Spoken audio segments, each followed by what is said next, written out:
இனமென பிரிந்தது போதும், மதமென பிரிந்தது போதும், மனிதம் ஒன்றே தீர்வாகும். ஞாலமது ஞாயிற மேலே அண்ணன் தம்பிகளாக இந்துக்களும் இஸ்லாமியர்களும் சேர்ந்து நடத்தும் ஆச்சரிய திருவிழா.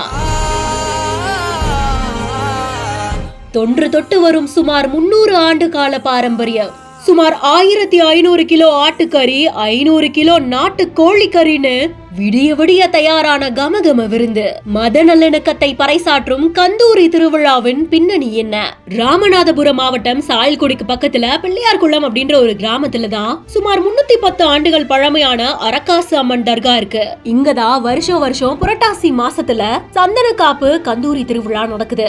மழை நல்லபடியா பொழியணும், விவசாயம் நல்லபடியா நடக்கணும், உலகத்துல இருக்கிற எல்லாரும் நல்லா இருக்கணும், இப்படி பல விஷயங்களை முன்னிறுத்தி மௌலீது ஓதப்பட்டு இந்துக்களும் முஸ்லிம் மக்களும் சிறப்பு கூட்டு பிரார்த்தனையில ஈடுபடுறாங்க. அதுக்கப்புறமா தர்கால புனித சந்தனம் அக்தர் பூசும் நிகழ்ச்சி நடந்து பிறை வடிவ போர்வை போர்த்தப்பட்டு மல்லிகை பூ சரங்களால அலங்காரம் செய்யப்பட்டு வழிபாடும் நடத்தப்படுது. இந்த திருவிழாவுக்காக சுற்று வட்டாரத்துல இருக்கக்கூடிய பல கிராமங்கள்ல இருந்தும் கிட்டத்தட்ட 10,000 பக்தர்கள் கலந்துக்கிட்டாங்க அப்படின்னு சொல்லப்படுது. கோவில்ல நடக்கிற திருவிழாவுக்கு பின்னாடி இருக்கக்கூடிய கதை இன்னமும் ஆச்சரியப்படுத்துது.